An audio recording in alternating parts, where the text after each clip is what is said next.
Okay ವಿದ್ಯಾರ್ಥಿಗಳೇ, ಇದು ನಿಮ್ಮ ಗುರುಧ್ಯಾನ ಅಕಾಡೆಮಿ ಜಿಗಳಿ. ನಾನು ನಿಮ್ಮ MK ಸ್ವಾಮಿ ಸರ್. ನೋಡಿ ವಿದ್ಯಾರ್ಥಿಗಳೇ, ನಿಮ್ಮ ಮೊರಾರ್ಜಿ ಎಂಟ್ರೆನ್ಸ್ ಎಕ್ಸಾಮ್ಗೆ ಸಂಬಂಧಪಟ್ಟಂತೆ ಒಂದು ವಿಡಿಯೋದಲ್ಲಿ ನಮ್ಮ 17 ಗುರುಧ್ಯಾನ ಟಾಪ್ 17 ಮಾಡಲ್ ಕ್ವಶನ್ ಪೇಪರ್ ಏನಿದ್ದು ಅದರಲ್ಲಿ ಒಂದು ಕ್ವಶನ್ ಪೇಪರ್ಗೆ ಸಂಬಂಧಪಟ್ಟಂತೆ ಕನ್ನಡ ವಿಷಯದ ಮೇಲೆ ಯಾವ ರೀತಿಯ ಕ್ವಶನ್ಗಳು ಅದವು ಅನ್ನೋದನ್ನು ತಿಳಿಸ್ಕೊಡ್ತಿದ್ದೇನೆ. ಈ ವಿಡಿಯೋನ ಕಂಪ್ಲೀಟ್ ಆಗಿ ನೋಡಿದರೆ ಕನ್ನಡ ವಿಷಯದ ಮೇಲೆ ನಿಮ್ಮ ಮೊರಾರ್ಜಿ ಎಂಟ್ರೆನ್ಸ್ ಎಕ್ಸಾಮ್ನಲ್ಲಿ ಕನ್ನಡಕ್ಕೆ ಸಂಬಂಧಪಟ್ಟಂತೆ ಯಾವ ರೀತಿ ಕ್ವಶನ್ಗಳು ಬರ್ತಾವೆ ಅಂತ ನಿಮಗೆ ಒಂದು ಐಡಿಯಾ ಬರುತ್ತೆ. ಮತ್ತು ಇನ್ನೊಂದು ಮಾಹಿತಿ ಇದೆ, ನಮ್ಮ ಗುರುಧ್ಯಾನ ಅಕಾಡೆಮಿ ಜಿರಳಿ ಇನ್ಸ್ಟಿಟ್ಯೂಷನ್ನಲ್ಲಿ ಇದೇ ಬೇಸಿಗೆ ರಜದಲ್ಲಿ ಸಮ್ಮರ್ ಹಾಲಿಡೇಸ್ನಲ್ಲಿ ನವೋದಯ ಮತ್ತು ಸೈನಿಕ ಶಾಲೆಗಳ ಎಂಟ್ರೆನ್ಸ್ ಎಕ್ಸಾಮ್ಗೆ ಸಂಬಂಧಪಟ್ಟಂಥ ಒಂದು ಕಂಪ್ಲೀಟ್ ಕೋಚಿಂಗನ್ನು ಕೊಡ್ತಾ ಇದ್ದೀವಿ. ವಿತ್ ರೆಸಿಡೆನ್ಷಿಯಲ್, ವಿತೌಟ್ ರೆಸಿಡೆನ್ಷಿಯಲ್, ಅಂದರೆ ವಿತ್ ಹಾಸ್ಟೆಲ್, ವಿತೌಟ್ ಹಾಸ್ಟೆಲ್ ವ್ಯವಸ್ಥೆ ಮತ್ತು ವಿತೌಟ್ ಹಾಸ್ಟೆಲ್ ವ್ಯವಸ್ಥೆ ಎರಡೂ ಸಹ ಇರುತ್ತೆ. ಯಾರಿಗೆ ಇಂಟ್ರೆಸ್ಟ್ ಇದೆ, ಇದೇ ಮಾರ್ಚ್ 25ರಿಂದ ಈ ಒಂದು ಕೋಚಿಂಗ್ ಸ್ಟಾರ್ಟ್ ಆಗ್ತಾ ಇದೆ. ನಿಮಗೆ ಹೆಚ್ಚಿನ ಮಾಹಿತಿ ಬೇಕು ಅಂದರೆ 9008585436 ಈ ಒಂದು ನಂಬರ್ಗೆ ಕಾಂಟ್ಯಾಕ್ಟ್ ಮಾಡಿ ಹೆಚ್ಚಿನ ಮಾಹಿತಿಯನ್ನು ಪಡ್ಕೋಬೋದು. ಮತ್ತು ಗುರುಧ್ಯಾನ ಅಕಾಡೆಮಿ ಜಿರಳಿ ಆ್ಯಪಲ್ಲಿ ನವೋದಯ ಎಂಟ್ರೆನ್ಸ್ ಎಕ್ಸಾಮ್ಗೆ ಸಂಬಂಧಪಟ್ಟಂಥ ಒಂದು ಕಂಪ್ಲೀಟ್ ಆನ್ಲೈನ್ ಕ್ಲಾಸಸ್ ಇರುತ್ತೆ. ಆನ್ಲೈನ್ ಕ್ಲಾಸ್ ಬೇಕು ಅಂದರೆ ನೀವು ನಮ್ಮ ಆ್ಯಪನ್ನು ಗೂಗಲ್ ಪ್ಲೇಸ್ಟೋರ್ನಲ್ಲಿ ಇನ್ಸ್ಟಾಲ್ ಮಾಡ್ಕೊಳ್ಳಿ. ಇದು ಸಹ ರಜಾದಿನದಲ್ಲಿ ನಿಮಗೆ ಕಂಪ್ಲೀಟ್ ಆನ್ಲೈನ್ ಕ್ಲಾಸ್ ಸಹ ಇರುತ್ತೆ. ನಿಮ್ಗೆ ಯಾವ್ದು ಬೇಕೋ ಆ ರೀತಿ ಕೋಚಿಂಗನ್ನು ನೀವು ಪಡ್ಕೋಬೋದು. ಎಸ್, ಈ ವಿಡಿಯೋದಲ್ಲಿ ನಿಮ್ಮ ಮೊರಾರ್ಜಿ ಎಂಟ್ರೆನ್ಸ್ ಎಕ್ಸಾಮ್ನಲ್ಲಿ ಕನ್ನಡ ಲ್ಯಾಂಗ್ವೇಜ್ ಮೇಲೆ ಯಾವ ರೀತಿ ಕ್ವಶನ್ ಬರ್ತೋ ಅಂತ ನೋಡ್ತಾ ಹೋಗಿ. ಕ್ವಶನ್ ನಂಬರ್ ಒಂದು, ಕನ್ನಡಮ್ಮನ ಮಕ್ಕಳು ನಾವು ಪ್ರೀತಿಯ ಗಂಧವ ಸೂಸುವೆವು, ಸಮರಸದಲ್ಲಿ ಹೃದಯವ ಬೆಸೆದು ನಾಡಿನ ಸಿರಿಯನ್ನು ಬೆಳಗುವೆವು. ಈ ಮೇಲಿನ ಪದ್ಯದಲ್ಲಿರುವ ಪ್ರಾಸ ಪದಗಳು. ಎಸ್, ಈ ಮೇಲಿನ ಪದ್ಯದಲ್ಲಿರುವ ಪ್ರಾಸ ಪದಗಳನ್ನು ಕೇಳ್ತಾರೆ. ಏನು ಪ್ರಾಸ ಪದಗಳು ಅಂದ್ರೆ ಏನು? ಇಲ್ಲಿ ನೋಡಿ, ಅಂತ್ಯಪ್ರಾಸ ಬಳಕೆ ಆಗಿದೆ. ಇಲ್ಲಿ ಅಂತ್ಯಪ್ರಾಸ ಅಂದ್ರೆ ಪ್ರತಿ ಸಾಲಿನ ಕೊನೆಯಲ್ಲಿ ಒಂದೇ ರೀತಿಯ ಅಕ್ಷರ ಬಂದಿದ್ರೆ ಅದನ್ನ ಅಂತ್ಯಪ್ರಾಸ ಅಂತ ಕರಿತೀವಿ. ಅದೇ ಆದಿಪ್ರಾಸ ಅಂತ ಒಂದಿರುತ್ತೆ, ಅದು ಪ್ರತಿ ಸಾಲಿನ ಪ್ರಾರಂಭದಲ್ಲಿ ಒಂದೇ ರೀತಿಯ ಅಕ್ಷರ ಇದ್ರೆ ಅದು ಆದಿಪ್ರಾಸ ಆಗಿದೆ. ಇಲ್ಲಿ ಪ್ರತಿ ಸಾಲಿನ ಆರಂಭದಲ್ಲಿ ಒಂದೇ ರೀತಿಯ ಅಕ್ಷರ ಇಲ್ಲ, ಅದು ಆದಿಪ್ರಾಸ ಇಲ್ಲ. ಅಂತ್ಯಪ್ರಾಸ ಬಳಕೆ ಆಗಿದೆ. ಇಲ್ಲಿ ಹೆಂಗೆ ನೋಡಿ, ಇಲ್ಲಿ ಹೂ ಇದೆ, ಇಲ್ಲಿ ಹೂ ಇದೆ, ಇಲ್ಲಿ ಹೂ ಇದೆ. ಹಾಗಾಗಿ ಈ ಪದ್ಯದಲ್ಲಿ ಬಳಕೆ ಆಗಿರತಕ್ಕಂತಹ ಅಂದ್ರೆ ಒಂದೇ ರೀತಿಯ ಉಚ್ಚಾರವನ್ನು ಕೊಡ್ತಕ್ಕಂಥ ಪದಗಳು ಯಾವುವು? ಅವು ಪ್ರಾಸ ಪದಗಳಾಗಿರ್ತವು. ಅಬ್ಸರ್ವ್ ಮಾಡಿ, ಇಲ್ಲಿ ಕನ್ನಡಮ್ಮ ಮತ್ತು ಪ್ರೀತಿಯ ಇವು ಪ್ರಾಸ ಪದಗಳು ಅಲ್ಲ. ಗಂಧವ ಬೆಸೆದು ಪ್ರಾಸ ಪದಗಳು ಅಲ್ಲ. ಸೂಸುವೆವು ಬೆಳಗುವೆವು ಇವು ಪ್ರಾಸ ಪದಗಳು. Option C right answer. Okay, next question number 2, Kannada ವರ್ಣಮಾಲೆಯಲ್ಲಿನ ಅವರ್ಗೀಯ ವ್ಯಂಜನಗಳು. ಎಸ್, ವರ್ಣಮಾಲೆಯಲ್ಲಿ ಗೊತ್ತಿದೆ ವ್ಯಂಜನಗಳನ್ನ ವರ್ಗೀಯ ವ್ಯಂಜನ ಮತ್ತು ಅವರ್ಗೀಯ ವ್ಯಂಜನ ಅಂತಂದೇಳಿ 2 ವಿಧ ಮಾಡ್ತಾರೆ. ಅವರ್ಗೀಯ ವ್ಯಂಜನಗಳು 9 ಅದವು. ಯಾದಿಂದ ಲಾವರೆಗೂ ಬರ್ತಕ್ಕಂಥ ಅಕ್ಷರಗಳು. ಅಂದರೆ ಆ ಅವರ್ಗೀಯ ವ್ಯಂಜನಗಳು ಯಾವುವು ಅಂತ ಕೇಳ್ತಿದ್ರೆ ಆಪ್ಷನ್ ಡಿ ರೈಟ್ ಆನ್ಸರ್. ನೋಡಿ, ರ, ಲ, ವ, ಶ, ಶ. ಯಾದಿಂದ ಲಾವರೆಗೂ ಬರ್ತಕ್ಕಂಥ ಅಕ್ಷರಗಳು ಅವರ್ಗೀಯ ವ್ಯಂಜನಗಳು. ರ, ಲ, ವ, ಶ, ಶ ಇವು ಅವರ್ಗೀಯ ವ್ಯಂಜನಗಳು. Option D right answer. ಚಿಂತಿಸಬೇಡಿ ಮಕ್ಕಳೇ, ಸಕಾಲದಲ್ಲಿ ಆಸ್ಪತ್ರೆಗೆ ಬಂದ ಕಾರಣ ಸೂಕ್ತ ಚಿಕಿತ್ಸೆ ನೀಡಿದ್ದೇನೆ. ಈ ವಾಕ್ಯದಲ್ಲಿ ಅಡಿಗೆರೆ ಎಳೆದ ಪದದ ಅರ್ಥ. ಈ ಪದದ ಅರ್ಥ ಕೇಳ್ತಿದ್ರೆ ಈ ತರದೊಂದು ಕ್ವಶನ್ ಇರುತ್ತೆ. ಚಿಕಿತ್ಸೆ ಅಂದ್ರೆ ಏನು? ಆಪ್ಷನ್ ಎ ರೈಟ್ ಆನ್ಸರ್, ಆರೈಕೆ. ಓಕೆ, ನೆಕ್ಸ್ಟ್ ಕ್ವಶನ್, ತೊರೆ. ಕ್ವಶನ್ ನಂಬರ್ 4, ತೊರೆ ಪದ ಸೂಚಿಸುವ ನಾನಾರ್ಥಗಳು. ನಾನಾರ್ಥಕ್ಕೆ ಅಂದ್ರೆ ನಾನಾರ್ಥ ಪದವನ್ನ ಕುರಿತು ಒಂದು ಕ್ವಶನ್ ಇರುತ್ತೆ. ತೊರೆ ಅಂದ್ರೆ, ಈ ತೊರೆ ಅನ್ನುವ ಪದ ಯಾವ ರೀತಿಯ ನಾನಾರ್ಥವನ್ನ ಕಟ್ಟಿಕೊಡುತ್ತೆ? ಆಪ್ಷನ್ ಎ ನೀರಿನ ಹೊರತೆ, ತೋಟ. ಆಪ್ಷನ್ ಬಿ ತೊರೆದು ಓಡು, ಮನೆಗೆ ಓಡು. ಆಪ್ಷನ್ ಸಿ ಬಿಟ್ಟು ಬಿಡು, ನೀರಿನ ಜರಿ. ಆಪ್ಷನ್ ಡಿ ಬಿಟ್ಟು ಓಡು, ನೀರುಣಿಸು. ಎಸ್, ತೊರೆ ಅಂದ್ರೆ ಏನಪ್ಪಾ ಅಂದ್ರೆ ಬಿಟ್ಟು ಬಿಡು, ನೀರಿನ ಜರಿ. ಆಪ್ಷನ್ ಸಿ ರೈಟ್ ಆನ್ಸರ್, ಬಿಟ್ಟು ಬಿಡು, ನೀರಿನ ಜರಿ right answer. Okay, next question number 5, ಉತ್ತರಿಯಾಡು ಈ ಪದ್ಯವನ್ನು ರಚಿಸಿರುವ ಕವಿ. ಎಸ್, ಇದು ನಿಮ್ಮ ಸಿಲೆಬಸ್ ಅಲ್ಲಿ ಇಲ್ಲ. ಈಗ ಈ ಪದ್ಯದ ಬದಲಾಗಿ ಗಿಡಮರ ಒಂದು ಪದ್ಯವನ್ನ ಇಟ್ಟಿದ್ದಾರೆ ನಿಮಗೆ. ಇದು ಓಲ್ಡ್ ಸಿಲೆಬಸ್ ಅಲ್ಲಿ ಇರ್ತಕ್ಕಂಥ ಒಂದು ಪದ್ಯ. ಅಬ್ಸರ್ವ್ ಮಾಡಿ, ಉತ್ತರಿಯಾಡು ಅಂದ್ರೆ ಒಂದು ಪದ್ಯ ಕೊಟ್ಟು, ಒಂದು ಪದ್ಯದ ಹೆಸರು ಕೊಟ್ಟು ಈ ಪದ್ಯವನ್ನ ಬರೆದವ್ರು ಯಾರು ಅಂತ ಕೇಳ್ತಾರೆ ನಿಮ್ಗೆ. ಅದೇ ರೀತಿ ಅದೇ ಕಾನ್ಸೆಪ್ಟ್ ಮೇಲೆ ನೀವು ನಿಮ್ಮ ಸಿಲೆಬಸ್ ಅಲ್ಲಿ ಇರ್ತಕ್ಕಂಥ ಎಲ್ಲ ಗದ್ಯ ಪದ್ಯದ ಲೇಖಕರು ಮತ್ತು ಕವಿ ಪರಿಚಯ ಅವರ ಅಂಕಿತ ನಾಮಗಳನ್ನ ಅಬ್ಸರ್ವ್ ಮಾಡಿರ್ಬೇಕು. ಉತ್ತರೆಯಾಡು ಈ ಪದ್ಯವನ್ನ ರಚಿಸಿರುವ ಕವಿ Panje Mangesha Rao. Option B right answer. Question number 6, ನದಿಗಳು ಶುದ್ಧವಾಗಿ ಹರಿಯುವಂತಾಗಲು ನಾವು ಮಾಡಬೇಕಾದ ಕರ್ತವ್ಯ. ನದಿಗಳು ಶುದ್ಧವಾಗಿ ಹರಿಬೇಕಪ್ಪ ಅಂದ್ರೆ ನಾವು ಏನ್ ಮಾಡಬೇಕು? ಮಲಿನ ವಸ್ತುಗಳು ನದಿಗಳಿಗೆ ಸೇರದಂತೆ ನೋಡಿಕೊಳ್ಳುವುದು.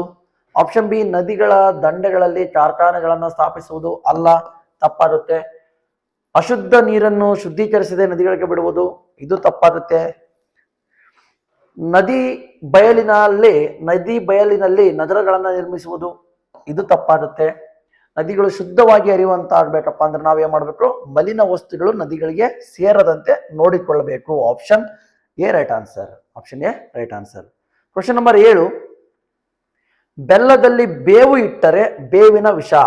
ಬೆಲ್ಲದಲ್ಲಿ ಬೇವನ್ನ ಇಟ್ಟರೆ ಬೇವಿನ ವಿಷ ಏನಾಗುತ್ತೆ ಅಂತ ಕೇಳ್ತಿದ್ರೆ, ಬೇವಿನ ವಿಷ ಇಲ್ಲವಾಗುವುದು. ಆಪ್ಷನ್ ಎ ಇಲ್ಲವಾಗುವುದು ಅಂದ್ರೆ ಬೇವಿನ ವಿಷ ಇಲ್ಲವಾಗುವುದು. ಆಪ್ಷನ್ ಬಿ ಹೆಚ್ಚಾಗುವುದು ಅಂದ್ರೆ ಬೇವಿನ ವಿಷ ಹೆಚ್ಚಾಗುವುದು. ಆಪ್ಷನ್ ಸಿ ಬೇವಿನ ವಿಷ ಬದಲಾಗುವುದಿಲ್ಲ. ಆಪ್ಷನ್ ಡಿ ಕಡಿಮೆ ಆಗುವುದು. ಬೇವಿನ ವಿಷ ಕಡಿಮೆ ಆಗುವುದು ಅಂದ್ರೆ ಬೆಲ್ಲದಲ್ಲಿ ಬೇವನ್ನ ಇಟ್ರೆ ಬೇವು ಕಹಿ ಆಗಿರುತ್ತಾನೆ, ವಿಷವಾಗಿರುತ್ತಾನೆ. ಅದು ಬೆಲ್ಲದಲ್ಲಿ ಇಟ್ರೆ ಅದು ಏನಾಗುತ್ತೆ? ಬೇವಿನ ವಿಷ ಇಲ್ಲದಕತ್ತ? ಅಲ್ಲ, ತಪ್ಪು. ಬೇವಿನ ವಿಷ ಹೆಚ್ಚಕತ್ತ? ಇಲ್ಲ, ತಪ್ಪು. ಬೇವಿನ ವಿಷ ಕಡಿಮೆ ಆಗತ್ತ? ತಪ್ಪು. ಅದು ಬದಲಾಗುವುದಿಲ್ಲ. ಬೇವಿನ ವಿಷ ಬದಲಾಗುವುದಿಲ್ಲ. Option C right answer. Okay, next question number 8, ಇವರು ನಮ್ಮ ಊರಿನ ನಾಯಕಿ. ಅಡಿಗೆರೆ ಎಳೆದ ಪದವನ್ನು ಪುಲ್ಲಿಂಗಕ್ಕೆ ಬದಲಿಸಿ. ಎಸ್, ಈ ತರ ಒಂದು ಸೆಂಟೆನ್ಸ್ ಕೊಟ್ಟು ಸ್ತ್ರೀಲಿಂಗ ಪುಲ್ಲಿಂಗಕ್ಕೆ ಬದಲಾಯಿಸಿ ಅಂತ ಕೇಳ್ತಾರೆ. ನಾಯಕಿ ಇದು ಸ್ತ್ರೀಲಿಂಗದಲ್ಲಿದೆ, ಅದನ್ನ ಪುಲ್ಲಿಂಗಕ್ಕೆ ಬದಲಾವಣೆ ಮಾಡಬೇಕು. ಹಾಗಾಗಿ ನಾಯಕಿ ಪದ ಇದರ ಪುಲ್ಲಿಂಗ ರೂಪ ಆಪ್ಷನ್ ಬಿ ರೈಟ್ ಆನ್ಸರ್. ನಾಯಕ. ಕ್ವಶನ್ ನಂಬರ್ 9, ಆ ಪಟ್ಟಿಯಲ್ಲಿರುವ ಸಂಧಿಗಳಿಗೆ ಅನುಗುಣವಾಗಿ ಬಾ ಪಟ್ಟಿಯಲ್ಲಿರುವ ಪದಗಳನ್ನು ಹೊಂದಿಸಿ ಬರೆಯಿರಿ. ಆ ಪಟ್ಟಿಯಲ್ಲಿರುವ ಸಂಧಿಗಳಿಗೆ ಸರಿಯಾಗಿ ಬಾ ಪಟ್ಟಿಯಲ್ಲಿ ಇರತಕ್ಕಂಥ ಪದಗಳು ಯಾವ ಸೂಟೇಬಲ್ ಆಗಿದವು, ಪರ್ಫೆಕ್ಟ್ ಮ್ಯಾಚ್ ಅಂತ ಕೇಳ್ತಿದ್ರೆ, ಸರ್ ಗುಣಸಂಧಿ ನಿಮ್ಮ ಸಿಲೆಬಸ್ ಅಲ್ಲಿ ಇಲ್ಲ 5ನೇ ಕ್ಲಾಸ್ ಅಲ್ಲಿ. ಬಟ್ ಉಳಿದಿರ್ತಕ್ಕಂಥವಲ್ಲ ಅವನು ಅಬ್ಸರ್ವ್ ಮಾಡಿದ್ರೆ ಸಾಕು ನಿಮ್ಗೆ ಆನ್ಸರ್ ಸಿಗುತ್ತೆ. ಇಲ್ಲಿ ನೋಡಿ, ಸೆಕೆಂಡ್ ಒನ್ ಆಗಮ ಸಂಧಿ ಅಂತ ಇದೆ. ಆಗಮ ಸಂಧಿಗೆ ಉದಾಹರಣೆ ಯಾವುದು? ಮೊಟ್ಟೆ ಇಡು. ಯಕಾರ ಬಂದಿದೆ ಮೊಟ್ಟೆ ಇಡು. ಹಾಗಾಗಿ ಮೊಟ್ಟೆ ಇಡು ಅಂದ್ರೆ ಇದು 2ಕ್ಕೆ ಆ ಅಕ್ಷರ. ಒಂದ್ ಸೆಕೆಂಡ್ ನೋಡಿ, ಈ 2ನೇ ಸ್ಥಾನದಲ್ಲಿರ್ತಕ್ಕಂಥ ಸಂಧಿ ಯಾವ್ದಿದೆ? ಆಗಮಕ್ಕೆ ರೈಟ್ ಆನ್ಸರ್ ಅದು ರೈಟ್ ಆನ್ಸರ್ ಆಗುತ್ತೆ. 2 ಕಾಯಲ್ಲಿ ಬಂದಿದೆ, ಇಲ್ಲಿ ಬಂದಿದೆ, ಇಲ್ಲಿ ಬಂದಿಲ್ಲ, ರಾಂಗ್. ಓಕೆ, ಈಗ 2ಕ್ಕೆ ರೈಟು, ಇಲ್ಲಿ 2ಕ್ಕೆ ಬಂದಿದೆ. ಮತ್ ಕಂಪೇರ್ ಮಾಡಿ. ಲೋಪಸಂಧಿಗೆ ಯಾವ್ದು ರೈಟ್ ಆನ್ಸರ್? ಊರು ಪ್ಲಸ್ ಅಲ್ಲಿ ಊರಲ್ಲಿ ಲೋಪಸಂಧಿ 3ಕ್ಕೆ ಬರಬೇಕು. 3ಕ್ಕೆ ಇಲ್ಲಿ ಇದೆ. ನೆಕ್ಸ್ಟ್ ಆದೇಶ ಸಂಧಿ ಯಾವ್ದಿಲ್ಲಿ? ಕುಡು ಪ್ಲಸ್ ಕುಡುಗೋಲು. ಕಕಾರಕ್ಕೆ ಡಕಾರ ಬಂದಿದೆ ಅಂದ್ರೆ 4ಕ್ಕೆ ಬರಬೇಕು. 4ಕ್ಕೆ ಬಂದಿದೆ, ಇಲ್ಲಿ ಬಂದಿದೆ. Delete. Option A right answer. ಈ ತರ ಹೊಂದಿಸಿ ಬರೆಯಿರಿ ಅಂತ ಬಂದಾಗ ಈ ರೀತಿ ಒಂದೊಂದೇ ಅಂಶವನ್ನ ತೆಗೆದುಕೊಂಡು ಕಂಪೇರ್ ಮಾಡಬೇಕು, ಅಬ್ಸರ್ವ್ ಮಾಡಬೇಕು. ಅವಾಗ ಪರ್ಫೆಕ್ಟ್ ಆದಂತ ರೈಟ್ ಆನ್ಸರ್ ಸಿಗುತ್ತೆ. ಹಾಗಾಗಿ ಕ್ವಶನ್ ನಂಬರ್ 9ಕ್ಕೆ option A right answer. Next question number 10 observe ಮಾಡಿ. ಮರ ಗಿಡಗಳು ನಮ್ಮ ಜೀವನದ ಆಧಾರ, ಅವುಗಳಿಂದ ಜೀವ ಜಗತ್ತಿಗೆ ಆಮ್ಲಜನಕ ದೊರೆಯುತ್ತದೆ. ಈ ವಾಕ್ಯವು ಸೂಚಿಸುವ ಅರ್ಥ.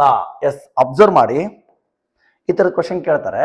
ಮರ ಗಿಡಗಳು ನಮ್ಮ ಜೀವನದ ಆಧಾರ, ಅವುಗಳಿಂದ ಜೀವ ಜಗತ್ತಿಗೆ ಆಮ್ಲಜನಕ ದೊರೆಯುತ್ತದೆ. ಈ ವಾಕ್ಯವು ಸೂಚಿಸುವ ಅರ್ಥ, ನಾವು ಪರಿಸರವನ್ನ ಸಂರಕ್ಷಿಸಬೇಕು, ನಾವು ಪರಿಸರವನ್ನ ಮಲಿನ ಮಾಡಬೇಕು. ತಪ್ಪು. ಪರಿಸರ ಮಲಿನ ಮಾಡಿದ್ರೆ ನಮಗೆ ಆಕ್ಸಿಜನ್ ಎಲ್ಲಿಂದ ಸಿಗುತ್ತೆ? ಅಂದ್ರೆ ನಮ್ಮ ಜೀವನಕ್ಕೆ ಹಾನಿ ಆಗುತ್ತೆ. ಪರಿಸರ ಮಲಿನಗೊಂಡ್ರೆ ನಮ್ಮ ಜೀವಕ್ಕೆ ತುತ್ತು ಬರುತ್ತೆ. ನಾವು ಪರಿಸರವನ್ನ ನಾಶ ಮಾಡಬೇಕು. ಪರಿಸರ ನಾಶ ಮಾಡಿದ್ರೆ ನಾವು ಯಾವ ರೀತಿ ಬದುಕಕ್ಕೆ ಸಾಧ್ಯ? ನಾವು ಮರಗಳನ್ನ ಕಡಿಬೇಕು. ಮರಗಳನ್ನ ಕಡಿದ್ರೆ ಆಕ್ಸಿಜನ್ ಎಲ್ಲಿಂದ ಸಿಗುತ್ತೆ? ಹಾಗಾಗಿ ಮರ ಗಿಡಗಳು ನಮ್ಮ ಜೀವನದ ಆಧಾರ, ಅವುಗಳಿಂದ ಜೀವ ಜಗತ್ತಿಗೆ ಆಮ್ಲಜನಕ ದೊರೆಯುತ್ತದೆ. ಈ ವಾಕ್ಯವು ಸೂಚಿಸುವ ಅರ್ಥ, ನಾವು ಪರಿಸರವನ್ನ ಸಂರಕ್ಷಿಸಬೇಕು. Option A right answer. Question number 11, ಏಳಿ ಎದ್ದೇಳಿ ಎಚ್ಚರಗೊಳ್ಳಿರಿ, ಗುರಿ ಮುಟ್ಟುವವರೆಗೆ ನಿಲ್ಲದಿರಿ, ಶಕ್ತಿಯೇ ಜೀವನ, ದೌರ್ಬಲ್ಯವೇ ಮರಣ ಎಂದು ಕರೆ ನೀಡಿದವರು. ಎಸ್, ಗೊತ್ತಿದೆ. ಏಳಿ ಎದ್ದೇಳಿ ಅಂದ ತಕ್ಷಣ ನಿಮ್ಗೆ ಗೊತ್ತಾಗ್ಬಿಡುತ್ತೆ, ಇದು ಸ್ವಾಮಿ ವಿವೇಕಾನಂದರ ಒಂದು ವಾಕ್ಯ, ಘೋಷವಾಕ್ಯ. ಸ್ವಾಮಿ ವಿವೇಕಾನಂದರ ಘೋಷವಾಕ್ಯ, ಏಳಿ ಎದ್ದೇಳಿ ಗುರಿ ಮುಟ್ಟುವವರೆಗೆ ನಿಲ್ಲದಿರಿ, ಶಕ್ತಿಯೇ ಜೀವನ, ದೌರ್ಬಲ್ಯವೇ ಮರಣ ಅಂತಂದೇಳಿ. ಈ ತರ ಘೋಷವಾಕ್ಯದ ಮೇಲೆ ಸಹ ಕ್ವಶನ್ ಕೇಳ್ತಾರೆ. ಫಾರ್ ಎಕ್ಸಾಂಪಲ್, ಜೈ ಜವಾನ್ ಜೈ ಕಿಸಾನ್ ಲಾಲ್ ಬಹದ್ದೂರ್ ಶಾಸ್ತ್ರಿ ಅವ್ರದ್ದು, ಇನ್ಕಿಲಾಬ್ ಜಿಂದಾಬಾದ್ ಭಗತ್ ಸಿಂಗ್ ಅವ್ರದ್ದು, ಭಾರತ ಬಿಟ್ಟು ತೊಲಗಿ ಗಾಂಧೀಜಿ ಅವರು. ಈ ತರ ಘೋಷವಾಕ್ಯಗಳ ಬಗ್ಗೆ ನೀವು ಅಬ್ಸರ್ವ್ ಮಾಡಬೇಕು. ಥರ್ಡ್ ಸ್ಟ್ಯಾಂಡ್, ಫೋರ್ತ್ ಸ್ಟ್ಯಾಂಡ್ ಮತ್ತೆ ನಿಮ್ಮ ಫಿಫ್ತ್ ಸ್ಟ್ಯಾಂಡ್ ಅಲ್ಲಿ ಈ ತರದ ಘೋಷವಾಕ್ಯಗಳ ಬಗ್ಗೆ ನಿಮ್ಗೆ ಕೊಟ್ಟಿದ್ದಾರೆ, ಅಬ್ಸರ್ವ್ ಮಾಡಬೇಕು. Next question number 12. ಸಮಾನತೆಗಾಗಿ ಹಲವಾರು ಹೋರಾಟಗಳು ನಡೆಯುವುದು ಅನಿವಾರ್ಯ. ಸಮಾನತೆಗಾಗಿ ಹಲವಾರು ಹೋರಾಟಗಳು ನಡೆಯುವುದು ಅನಿವಾರ್ಯ ಎಂದು ಭಾಷಣಕಾರರು ಹೇಳಿದರು. ಈ ವಾಕ್ಯದಲ್ಲಿ ಭವಿಷ್ಯತ್ ಕಾಲವನ್ನ ಸೂಚಿಸುವ ಪದ, ಈ ವಾಕ್ಯದಲ್ಲಿ ಯಾವುದು ಭವಿಷ್ಯತ್ ಕಾಲವನ್ನ ಸೂಚಿಸ್ತತಿ? ಎಸ್ ನೋಡಿ, ಸಮಾನತೆಗಾಗಿ ಅಲ್ಲ, ಹಲವಾರು ಹೋರಾಟಗಳು ನಡೆಯುವುದು ಅಂದ್ರೆ ನಾಳೆ ಹೋರಾಟಗಳು ನಡೆಯುವುದು, ಹೋರಾಟಗಳು ಅಥವಾ ಚಳುವಳಿಗಳು ನಡೆಯುವುದು ಅನಿವಾರ್ಯ. ಹಾಗಾಗಿ ಈ ವಾಕ್ಯದಲ್ಲಿ ಭವಿಷ್ಯತ್ ಕಾಲವನ್ನು ಸೂಚಿಸುವ ಪದ ನಡೆಯುವುದು. Option D right answer. Next 13. Kannada Kannada Kannada Kannada ಬರ್ರಿ ನಮ್ಮ ಸಂಗಡ ಎಂಬ ಪದ್ಯಕ್ಕೆ ಅನ್ವಯಿಸುವಂತೆ ಎದೆ ತುಂಬಿ ತುಳುಕಬೇಕಾದದ್ದು. ಕನ್ನಡ ಕನ್ನಡ ಬರ್ರಿ ನಮ್ಮ ಸಂಗಡ ಎಂಬ ಪದ್ಯಕ್ಕೆ ಅನ್ವಯಿಸುವಂತೆ ಎದೆ ತುಂಬಿ ತುಳುಕಬೇಕಾದದ್ದು ಯಾವುದು? ಪ್ರೀತಿಯ ಬೆಳದಿಂಗಳು. ಎಸ್, ಪದ್ಯಕ್ಕೆ ಸಂಬಂಧಪಟ್ಟಂತೆ ಈ ತರ ಒಂದು ಲೈನ್ ಕೊಟ್ಟು ಅದರ ಮುಂದೆ ಬರಬೇಕಾದಂತ ಲೈನ್ ಯಾವುದು ಅಥವಾ ಪದಗಳು ಯಾವುವು ಅಂತ ಕೇಳ್ತಾರೆ. ಅಬ್ಸರ್ವ್ ಮಾಡಿ, ಇಲ್ಲಿ ಎದೆ ತುಂಬಿ ತುಳುಕಬೇಕಾದದ್ದು ಪ್ರೀತಿಯ ಬೆಳದಿಂಗಳು.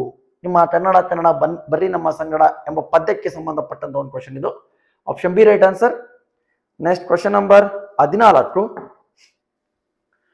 ಲಿಂಗ ಆಧಾರದಲ್ಲಿ ಸರಿಯಾದ ಗುಂಪು. ಎಸ್, ಲಿಂಗಗಳಿಗೆ ಸಂಬಂಧಪಟ್ಟಂತ ಒಂದು ಪ್ರಶ್ನೆ.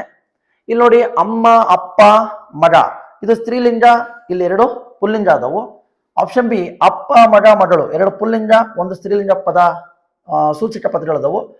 ಆಪ್ಷನ್ ಸಿ, ಮಗ, ಮಗಳು, ತಾಯಿ 1 ಪುಲ್ಲಿಂಗ ಸೂಚಕ ಪದ ಆದ್ರೆ 2 ಸ್ತ್ರೀಲಿಂಗ ಸೂಚಕ ಪದಗಳಾಗಿದ್ದವು. ಆಪ್ಷನ್ ಡಿ, ಮಗಳು, ತಾಯಿ, ಅಜ್ಜಿ 3 ಸಹ ಸ್ತ್ರೀಲಿಂಗ ಸೂಚಕ ಪದಗಳು. Option D right answer. ಲಿಂಗಗಳ ಆಧಾರದ ಮೇಲೆ ಸರಿಯಾದ ಗುಂಪು option D right answer. Question number 15. ಎಲ್ಲ ಪಂಡಿತರು ಚಾಣಕ್ಯನ ಬುದ್ಧಿವಂತಿಕೆಯನ್ನು ಮೆಚ್ಚಿದರು. ಈ ವಾಕ್ಯದಲ್ಲಿ ವಿಜಾತಿ ಒತ್ತಕ್ಷರವಿರುವ ಪದ, ವಿಜಾತಿ ಒತ್ತಕ್ಷರ ಇರ್ತಕ್ಕಂಥ ಪದ ಯಾವುದಿಲ್ಲಿ? ಒತ್ತಕ್ಷರಗಳಲ್ಲಿ 2 ವಿಧ, ಸಜಾತಿ ಒತ್ತಕ್ಷರ, ವಿಜಾತಿ ಒತ್ತಕ್ಷರ.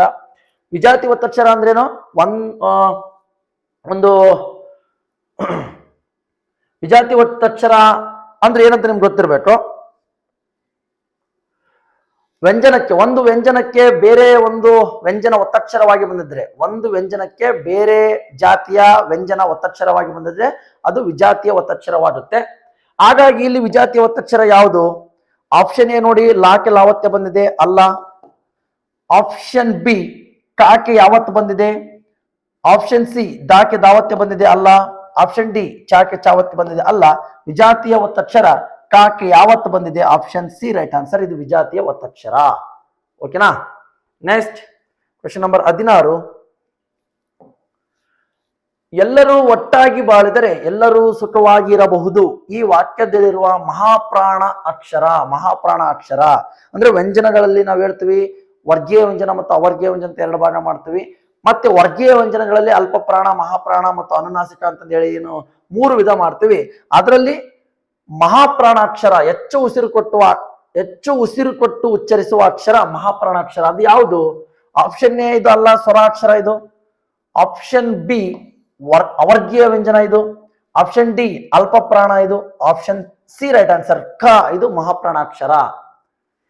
ನೆಕ್ಸ್ಟ್ 17. ಗುರುತಿಗಾಗಿ ಹಾಗೂ ವ್ಯವಹಾರದ ಉಪಯೋಗಕ್ಕಾಗಿ ಇಟ್ಟುಕೊಂಡ ಹೆಸರುಗಳು. ಗುರುತಿಗಾಗಿ ಹಾಗೂ ವ್ಯವಹಾರದ ಉಪಯೋಗಕ್ಕಾಗಿ ಇಟ್ಟುಕೊಂಡ ಹೆಸರುಗಳು. ಆಪ್ಷನ್ ಎ ರೂಢನಾಮ, ಅಲ್ಲ.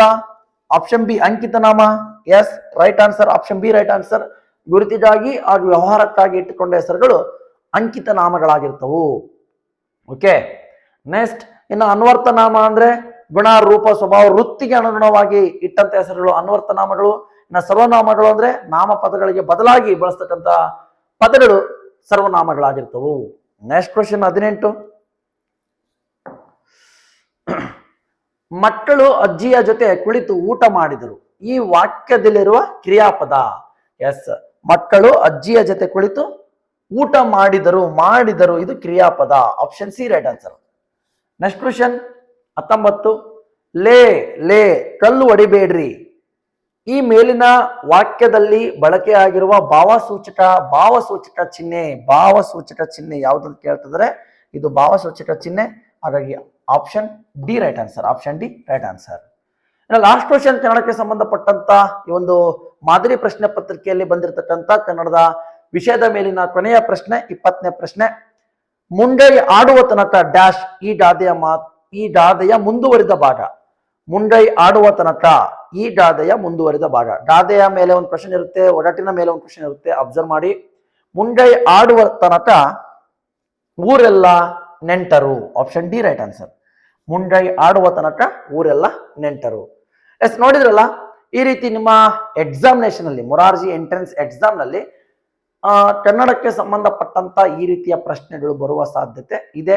ಈ ತರದ ಕ್ವಶನ್ ಅನ್ನ ಪ್ರಾಕ್ಟೀಸ್ ಮಾಡಿ, ಎಕ್ಸಾಮ್ ಅನ್ನ ಚೆನ್ನಾಗಿ ಮಾಡಿ, ಚೆನ್ನಾಗಿ ಸ್ಕೋರ್ ಮಾಡಿ, ಸೆಲೆಕ್ಟ್ ಆಗಿದೆ ಅಂತ ಹೇಳ್ತಾ ಎಲ್ರಿಗೂ ಧನ್ಯವಾದಗಳು.